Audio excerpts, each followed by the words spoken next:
संमत झाले आणि बोलिले तख्तास जागा हाच गड करावा. राजधानीसाठी रायगड निवडला आणि हिरोजी इंदुलकर या आर्किटेक्ट कडून गडावरती 300 इमारतीचं बांधकाम केले. त्या 300 इमारतीचेच काही तुटलेले भाग आता आपण पाहण्यासाठी निघालो. तुटलेले का हो? तुटलेले का? राजस्थान मधले गड किल्ले अजून सुस्थितीमध्ये. अपवाद फक्त महाराणा प्रतापचा चित्तोडगड सोडला ना तर राजस्थान मधले बहुतेक गड किल्ले सुस्थितीमध्ये आहेत. मग आपल्या महाराष्ट्रातले सगळे का तुटले? तर आपल्याला माहिती असेल की इंग्रजांनी मराठी सत्तेचा ऱ्हास केला आणि मराठ्याने इंग्रजांना शेवटपर्यंत लढा दिला. कारण या उक्तीप्रमाणे, कदाचित ती उक्ती तुम्ही ऐकली असणार, अंधाराला घाबरत नाही. अंधाराला घाबरत नाही कारण त्याला उजेडाची साथ आहे.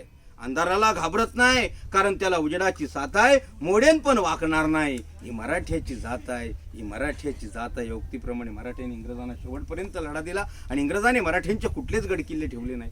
रायगड देखील त्याच्यातून वाचला नव्हता. 10 मे 1818 इंग्रजांचे 2 अधिकारी कर्नल पार्थर आणि मेजर हॉल यांनी या गडावर बंबारणी करून रायगड उद्ध्वस्त केला. आणि तेव्हा रायगड 11 दिवस जळत होता. त्या 11 दिवसामध्ये वरील लाकडी काम पूर्ण जळून गेले. त्यामुळे पाहायला मिळतात इमारतीचे तुटलेले चौथरे, दगडांच्या आणि विटांच्या भिंतीवर. कल्पना करायची आहे की त्या काळातलं बांधकाम कशा तऱ्हेचं असेल आणि किती मजबूत असेल.